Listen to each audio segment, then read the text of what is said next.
Hi, I'm Linda Frew. Thanks for coming to the Encaustic studio today. Today I'll be demonstrating how to make this bold graphic piece.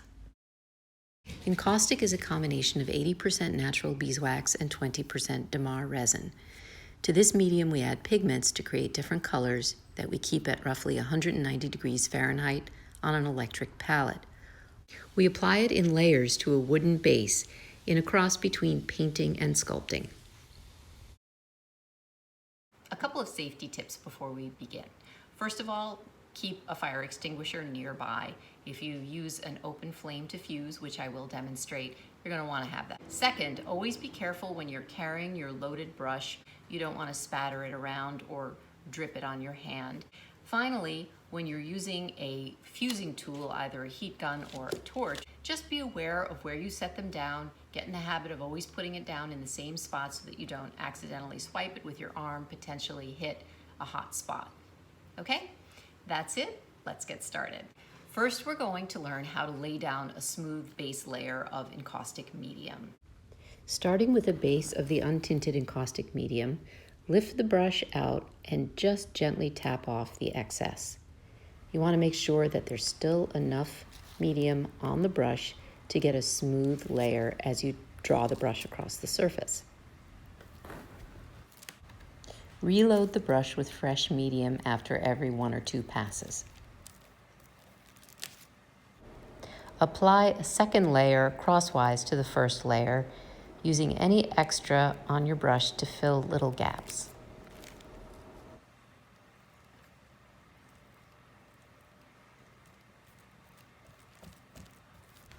Now that the base layer is laid down, let's learn how to fuse. The most important technique that you're going to learn is how to fuse your encaustic as you're working on it.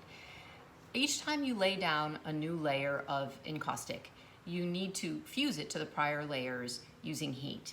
And there are 2 basic tools that we use, and I will demonstrate both so that you can see how they differ. The first, and the one that I recommend for begin, is a heat gun. This is a small heat fusing gun that you can get at Michael's or other craft stores online. This is great for doing very delicate fusing when you're trying to maintain a texture and don't want to melt it down completely, and also for going slowly and having a lot of control. The second tool is a butane or propane torch. This one is made by Butane, just the head, and you attach a canister of butane to it. These can both be found online as well. There are pros and cons to using an open flame torch when you work in encaustic. First, it's much hotter and more directed, and so it's more powerful.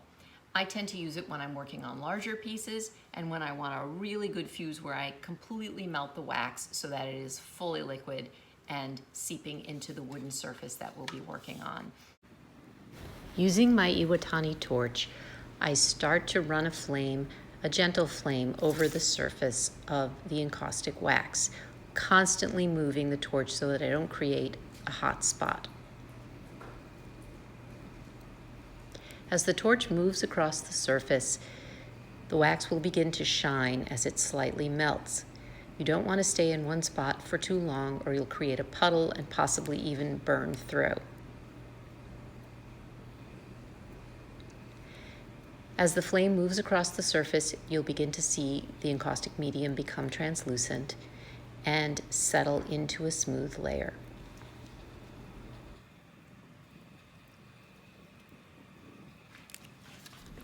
It's useful to frequently change directions when you are fusing to ensure that you get even heat across the entire panel. This is especially important as you start to see small bubbles forming in the surface. You frequently get bubbles in the very first layer on bare wood, and the best way to get rid of them is to gently move the torch back and forth at different angles so that the wax fully melts. Now that we have a smooth base layer, we'll start to apply color.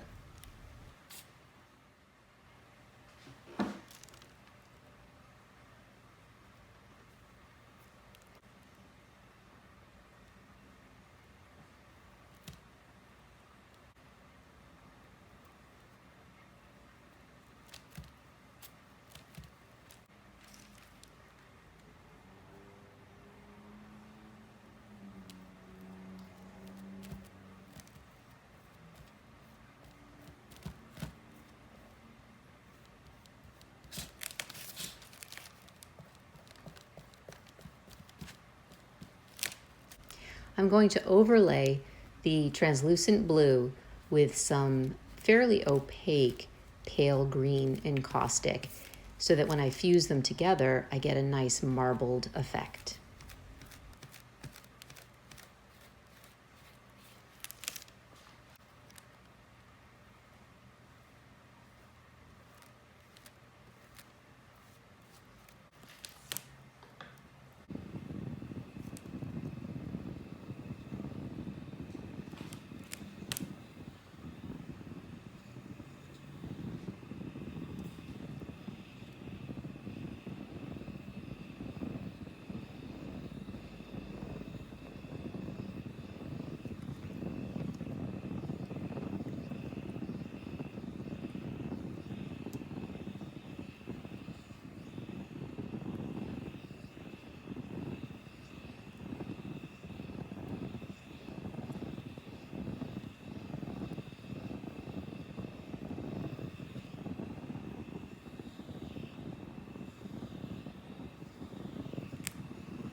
You can see that where the two colors overlap, there's a nice kind of marbling effect happening.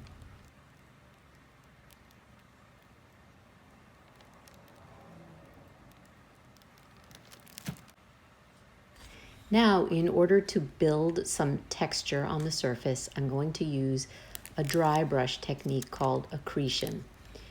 In order to do this, I've picked up some peach colored encaustic on my brush, and then I've allowed it to cool to the point where it's no longer dripping or even very shiny. And then I lightly brush it across the area where I want to build texture. When I fuse this layer, I'll do it very gently to ensure that I don't melt it down completely and lose the texture.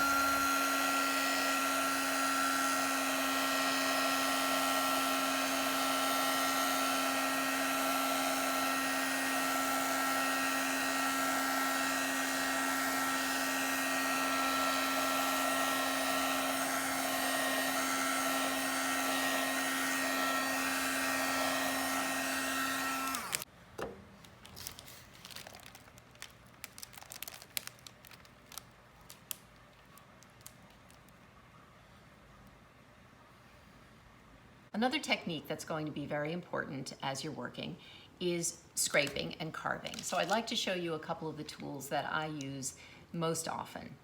The first and most heavily used tool that I have is a basic razor blade, single-edged, in a handle. It's very important to use it in a handle. The nice thing about this tool is it's very versatile. You can use the corner, you can use the flat edge, and it's wonderful when you really want to smooth an area and either scrape off excess wax, remove something that you're not that happy with once it's cooled, or reveal under layers, perhaps of a different color, by scraping away the more later or more recent layers of encaustic wax. So this is very useful, very versatile.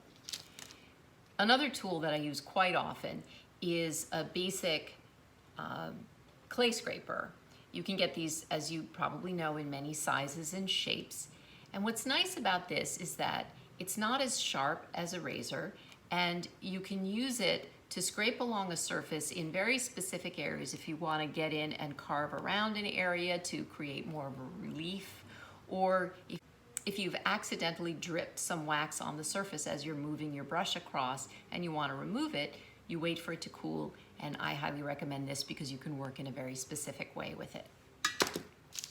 Now, there are many other tools that you can use for carving and scraping. I'm not going to go through all of these, but I will let you know that they include old dental tools, which are wonderful for line work and also for digging out little brush bristles or other things that might have gotten embedded in your work as you're going along. So, back to our piece. Now I'm taking a compass with two sharp points to inscribe some lines, essentially carving into the wax.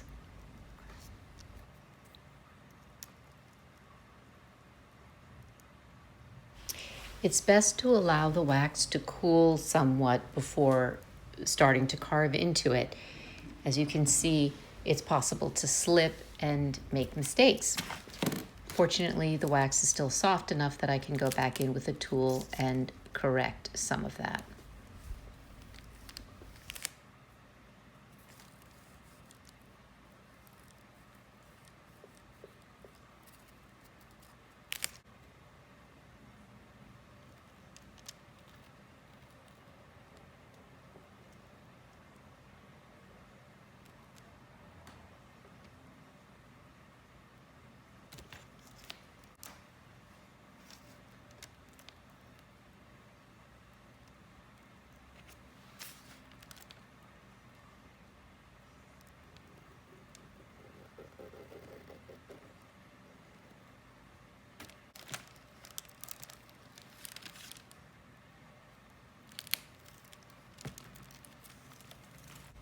Now I'm going to add texture using some very fine fabric as a resist.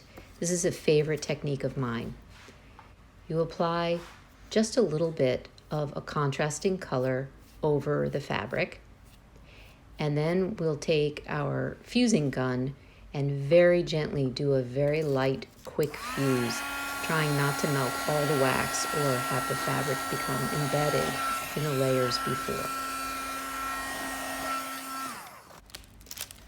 Gently pull away the material and you'll see a really cool texture laid behind. We'll have to go in again with the fusing gun and very quickly and very lightly fuse this textured layer to the layers below. If you apply too much heat or linger too long in any one spot, you'll just melt that texture away and it will fade in to the layers below it.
Now for contrast, I'm going to add some brilliant orange encaustic within the inscribed lines just in this corner.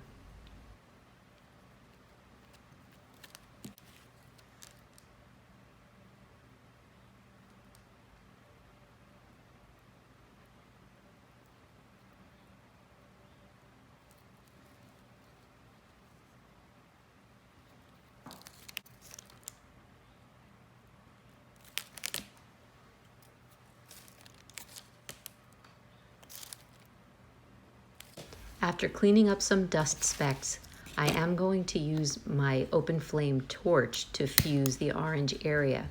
I'm doing this because I need to focus the heat in a very limited space. However, as you can see, I'm barely touching the surface with the flame.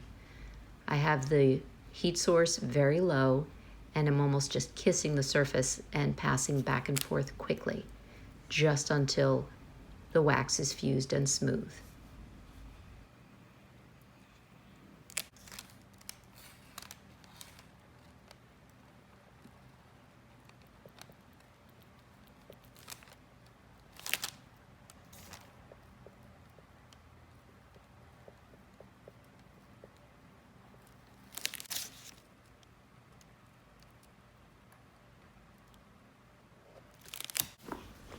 I'm now going to highlight the texture in the very light colored area by rubbing some oil paint into the recesses of the surface. It's important to wear gloves when you do this step.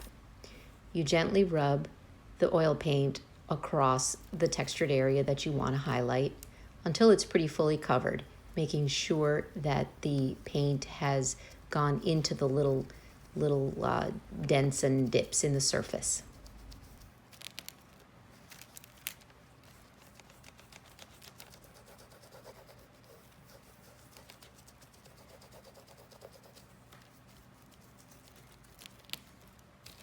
You can use a fine brush to apply paint into the inscribed lines to minimize cleanup.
With a clean, dry paper towel, I begin to wipe away the excess paint. Be sure to constantly find clean areas of the towel to use, or you'll just end up smearing the paint around. What you want to do here is remove the paint from the high points, leaving it in the recesses.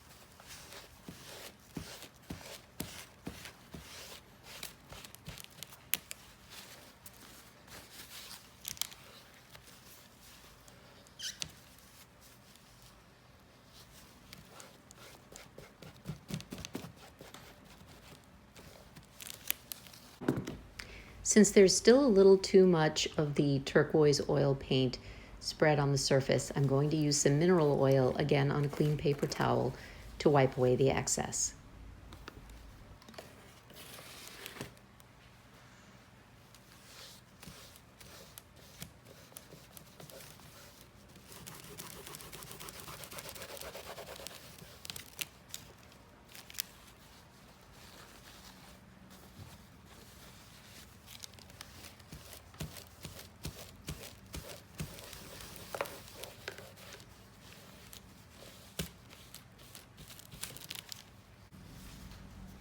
Now you can really see the texture that you've created using the dry brush technique.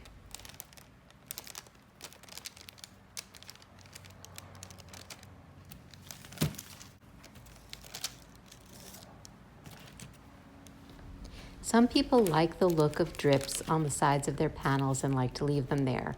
I prefer to clean off the edges because I often frame my pieces, and I do this either using a small tacking iron shown here, or you can scrape them off using a razor blade.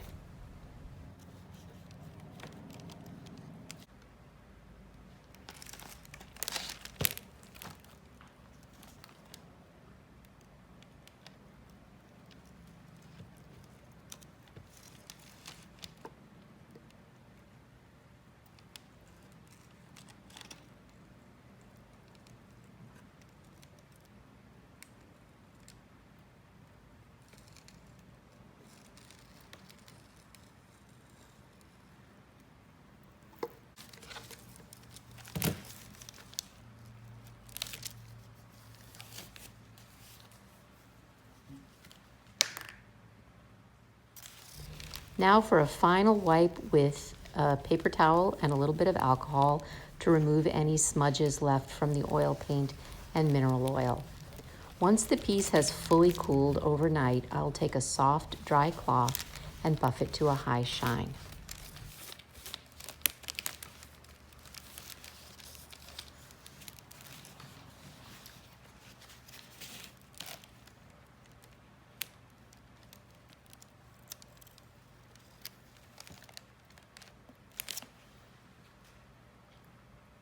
All right, now that we're finished, I just want to share a couple of tips for the care of your encaustic artwork. There are really only two that matter.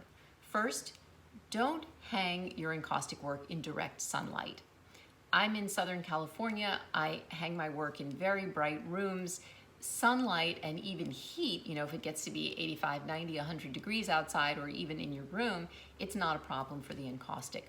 What could be a problem is if sunlight falls directly on the surface of your piece. So just be sure that where you decide to display it in your home or your studio or your office, you don't have it hanging in direct sunlight. The second point is how to care for the surface of your piece.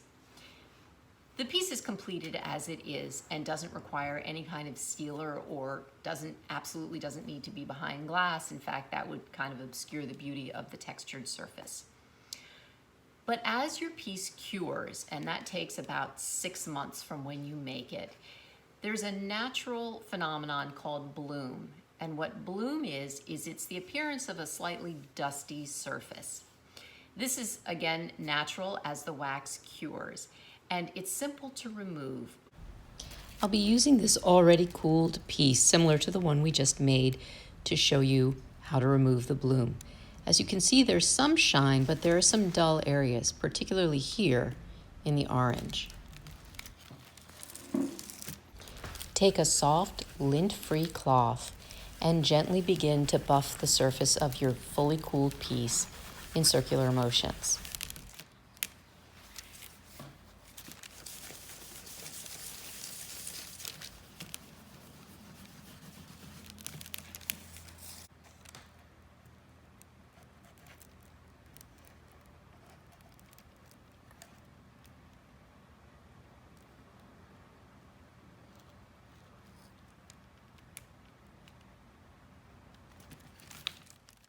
And here it is, your finished piece. I'm going to finish with a few images of finished encaustic pieces in various techniques and styles, just so that you can see some of what's possible using this medium. This is a tremendously versatile medium, and I hope that you enjoy it as much as I do. Thanks for coming.